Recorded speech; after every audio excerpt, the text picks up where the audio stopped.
So today's notes are on deductive reasoning.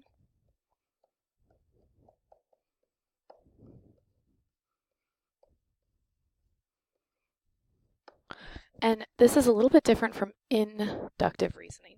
And here's the difference. Deductive reasoning is the process of reasoning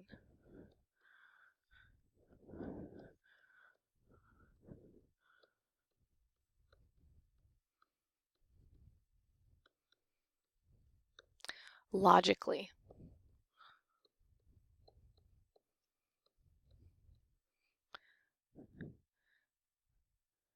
And drawing a conclusion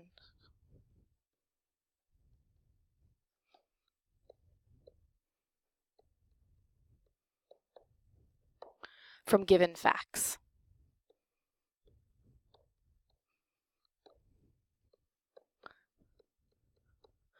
So the big difference about deductive reasoning from inductive is that inductive we were looking at patterns of reasoning. We weren't actually given facts, and deductive we will be given facts.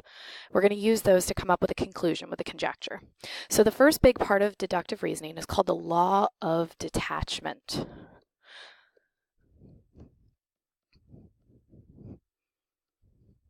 Okay. And here's what the law of detachment says. It says that if you're given a conditional statement,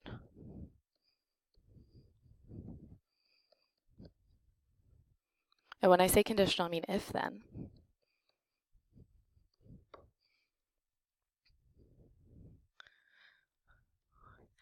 if the hypothesis is true,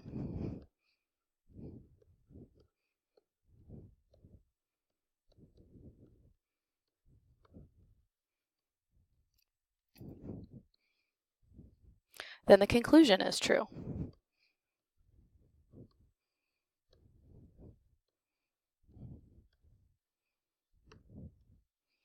Okay, so what this looks like when we use symbolic logic, when we use those letters like P and Q, we normally have P as the hypothesis and Q is the conclusion. So it would look like this. If P, then Q. We're going to say P is true, therefore Q is true. So that's the symbolic map for it. That's how we say that during symbols, using symbols. So let's go over some examples of this. So number one, this is our given. We always start with a given. This is information that's provided to us. And the given says this: if Mark saves $30,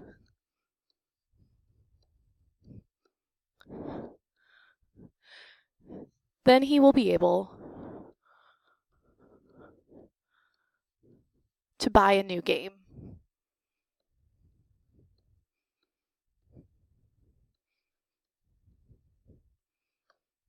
All right. And then they're also going to tell us that Mark saves $30.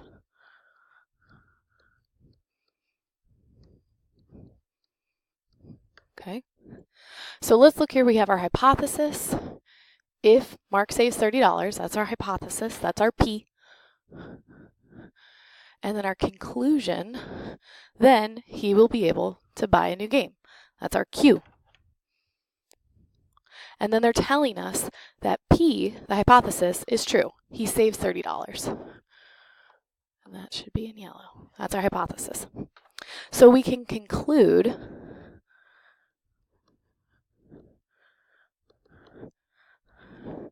well, he saved $30. The hypothesis was true, so we can conclude that he will be able to buy a new game.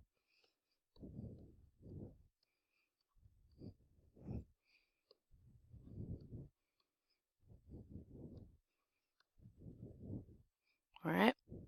So if P, then Q. P is true, therefore Q is true.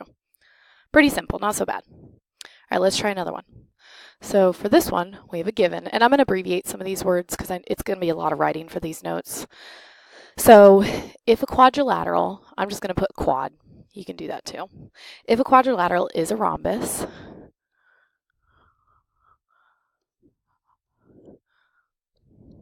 then it is also a parallelogram.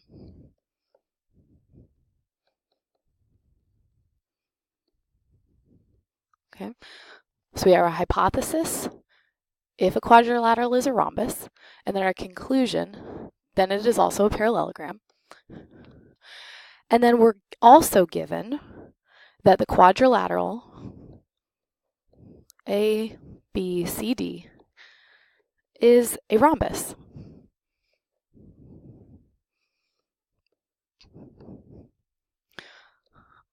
So we can conclude, well, if it's a rhombus, then quadrilateral ABCD is also a parallelogram.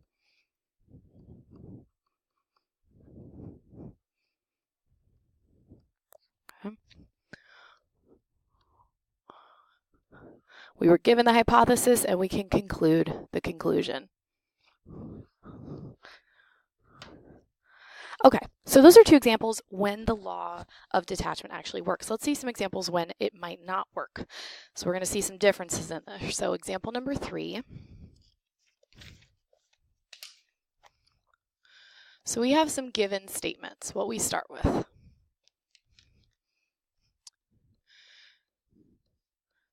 If you are 18 years old,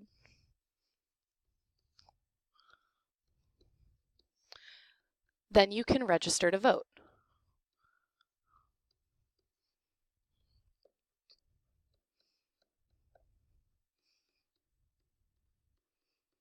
Okay, so we have a conditional statement.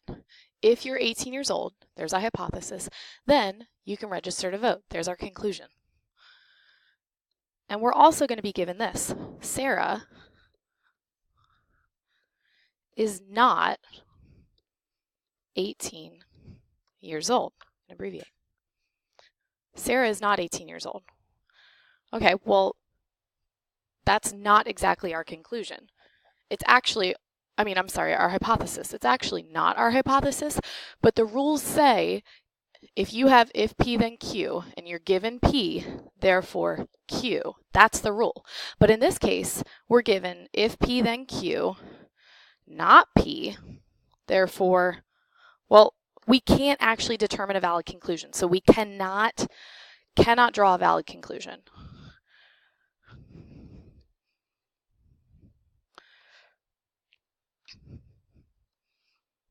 Cannot draw a valid conclusion.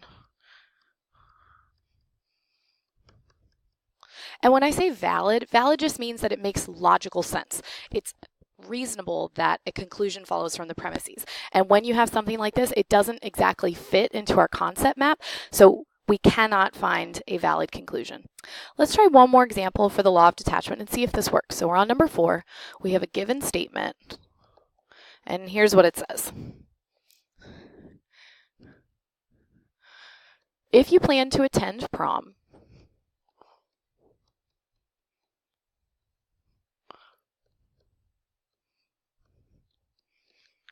then you must buy a ticket.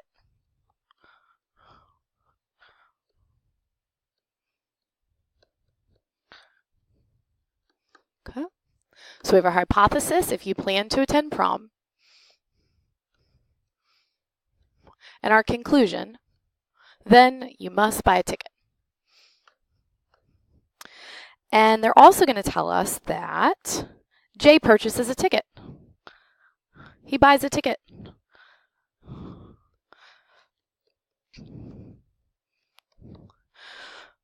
So the information that they gave us is actually the conclusion. They said, well, Jay buys a ticket. So let's look at what this looks like symbolically. If P, then Q. If you plan to attend prom, then you must buy a ticket. Well, they've given us Q, therefore, well, this is not the law of detachment. We cannot draw a valid conclusion from this. We can't say that since we know the conclusion, then the hypothesis is true. We can't go that way. We can only be said that if we know the hypothesis is true, then the conclusion is true. So for this one, we cannot draw a valid conclusion. Cannot draw a valid conclusion.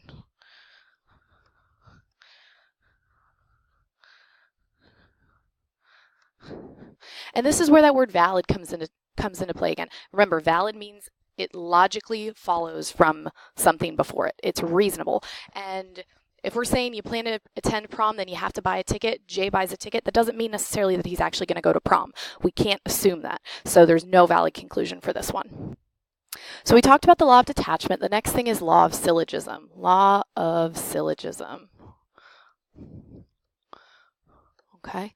And here's what the law of syllogism says. It allows you to draw a conclusion from two conditional statements. So you have two conditional statements.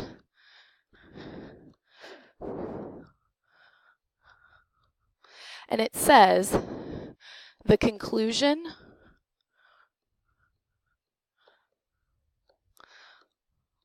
of the first statement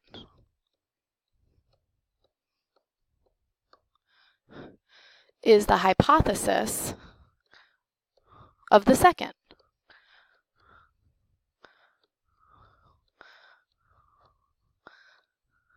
And I know I'm abbreviating a lot. Okay, so it looks like this symbolically. If P, then Q. If Q, then R. Therefore, if P, then R. And we'll see some examples of this. So we're on example number 5. And here's our given. We always start with a given. And they say this. If it's Saturday, I'm going to abbreviate. If it's Saturday, then Jake has a game.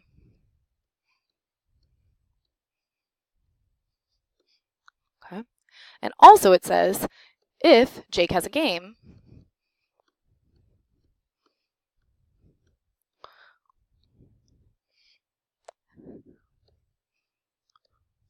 then he needs to pack his lunch.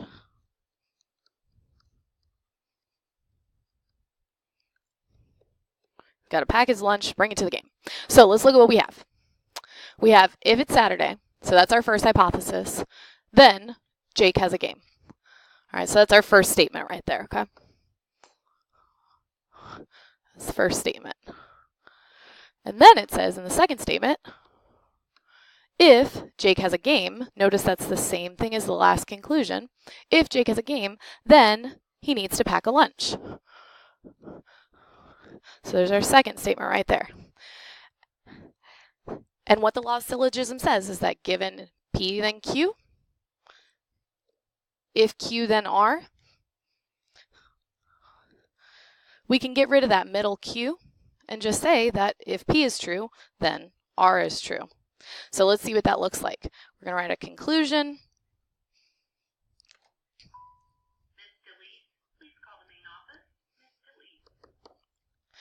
Okay, and we're going to take that first hypothesis. If it's Saturday, then this Q kind of disappears and we just go straight to R. If it's Saturday, then Jake needs to pack a lunch.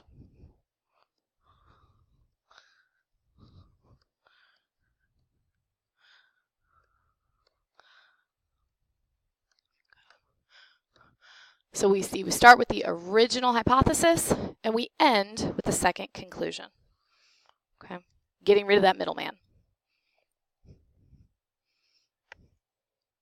For the sake of time, I gave you this one already written, and we're just going to look at it. So if it's sunny, then we'll go outside. So if it's sunny is the hypothesis. Conclusion, then we'll go outside. So that's for the first statement right there. Okay. Next statement says, if it's sunny, then we will wear shorts. So if we were going to draw this symbolically, if it's sunny, then we'll go outside.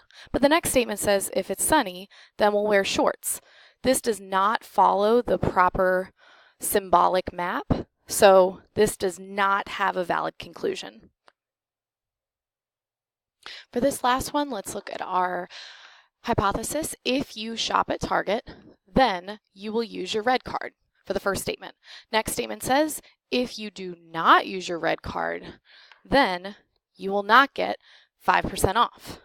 If we write this symbolically, it looks like this. If P, then Q. If not Q, then not R. That does not follow the form, so we cannot draw a valid conclusion.